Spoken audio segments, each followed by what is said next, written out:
जितिया व्रत कथा जीवित पुत्रिका व्रत की कहानी। नमस्कार साथियों, ये कहानी सुनने से किसी के भी पुत्र अकाल मृत्यु नहीं मरते हैं। आइए सुनते हैं। पौराणिक कथा के अनुसार एक बार एक गरुड़ और एक मादा लोमड़ी नर्मदा नदी के पास एक हिमालय के जंगल में रहते थे।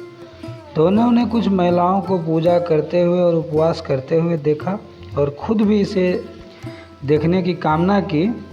उनके उपवास के दौरान लोमड़ी भूख के कारण बेहोश हो गई और चुपके से भोजन कर लिया। दूसरी ओर चील ने पूरे समर्पण के साथ व्रत का पालन किया और उसे पूरा किया। परिणाम स्वरूप लोमड़ी से पैदा हुए सभी बच्चे जन्म के कुछ दिन बाद ही खत्म हो गए और चील की संतान लंबी आयु के लिए धन्य हो गए। जिमूतवाहन गंधर्व के बुद्धिमान राजा थे। जिमूतवाहन शासक बनने से संतुष्ट नहीं थे और परिणाम स्वरूप उन्होंने अपने भाइयों को अपने राज्य की सभी जिम्मेदारियां दी और अपने पिता की सेवा के लिए जंगल में चले गए। एक दिन जंगल में भटकते हुए उन्होंने एक बुढ़िया विलाप करती हुई मिलती है। उन्होंने बुढ़िया से रोने का कारण पूछा। इस पर उसने उसे बताया कि वह सांप नागवंशी के परिवार से है और उसका एक ही बेटा है। एक शपथ के रूप में हर दिन एक सांप पक्षीराज गरुड़ को चढ़ाया जाता है और उस दिन उसके बेटे का नंबर था। उसकी समस्या सुनने के बाद जिमूतवाहन ने उन्हें आश्वासन दिया कि वह उनके बेटे को जीवित वापस लेकर आएंगे। तब वह गरुड़ खुद गरुड़ का चारा बनने का विचार कर चट्टान पर लेट जाते हैं। तब गरुड़ आता है और अपनी अंगुलियों से लाल कपड़े से ढके हुए जिमूतवाहन को पकड़कर चट्टान पर चढ़ जाता है।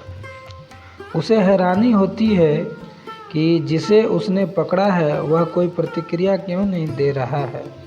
तब वह जिमूतवाहन से उनके बारे में पूछता है। तब गरुड़ जिमूतवाहन की वीरता और परोपकार से प्रसन्न होकर सांपों से कोई और बलिदान नहीं लेने का वादा करता है। मान्यता है कि तभी से ही संतान की लंबी उम्र और कल्याण के लिए जितिया व्रत मनाया जाता है। जितिया व्रत की एक और दूसरी कथा है। ये कथा महाभारत से है। जितिया व्रत का कथा महाभारत काल की घटना से जुड़ी है। कथाओं के अनुसार महाभारत युद्ध में अपने पिता गुरु द्रोणाचार्य की मृत्यु का बदला लेने की भावना से अश्वत्थामा पांडवों के शिविर में घुस गया। शिविर के अंदर 5 लोगों को सोया पाए अश्वत्थामा ने उन्हें पांडव समझकर मार दिया, परंतु वे द्रौपदी के 5 संतानें मारी गई।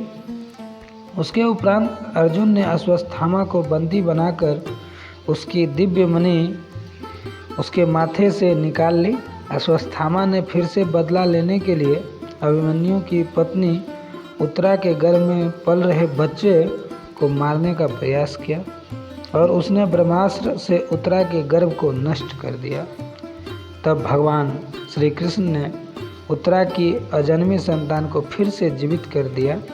गर्भ में मरने के बाद जीवित होने के कारण उस बच्चे को जीवित पुत्रिका के नाम से भी जाना जाता है। उस समय से ही संतान की लंबी उम्र के लिए जितिया का व्रत रखा जाने लगा। जो भी इस व्रत को करेंगे उसके घर में कभी भी उसके बच्चे का जिंदगी में अकाल मृत्यु कभी नहीं होगा।